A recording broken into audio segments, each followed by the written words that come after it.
దేవుడట నిలబడి వస్తున్న ప్రతి ఒక్కరికి 2 అరటిపళ్ళు వాళ్ళకి ఇస్తున్నాడట. అది చూసిన జనం అంతా కూడా పెద్ద లైన్లో నిలబడ్డారట. అందులో ఒక చిన్న పాపం పేద పాప వాళ్ళతో పాటు లైన్లో నిలబడింది. దేవుని దగ్గరకు వచ్చేసరికి 2 అరటిపళ్ళు ఇచ్చాడట.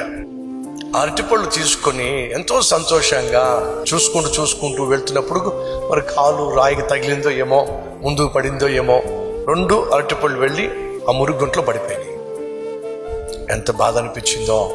అప్పుడు ఆలోచించింది, మళ్ళీ వెళ్దాం, మళ్ళీ లైన్లో నిలబడదాం అని తిరిగి వస్తే ఆ లైన్ ఇంకా పెద్దగా ఉంది. ఆ అమ్మాయి చివరికి వెళ్ళి నిలబడింది. అందరు వెళ్తున్నారు. చివరికి ఆ పాప వచ్చింది. ఆ పాపను చూసి, అమ్మా 2 అరటిపళ్ళు నీ చేతిలోంచి జారి పడిపోయినని చెప్పి నువ్వు బాధపడ్డావు కదా. అవును ప్రభువా, నీకెలా తెలుసు? అలా జారి పడే విధంగా చేసింది నేనే.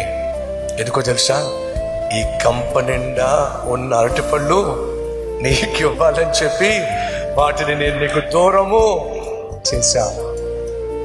సహోదరులు, మన జీవితాల్లో మనం ఆశించింది ఏదైనా మనకు కాకుండా పోతున్నా, దూరం అయిపోతున్నా దిగులు పడకండి. అంతకంటే శ్రేష్టమైన దాన్ని నా ప్రభు నీ కోసం దాచిపెట్టాడు.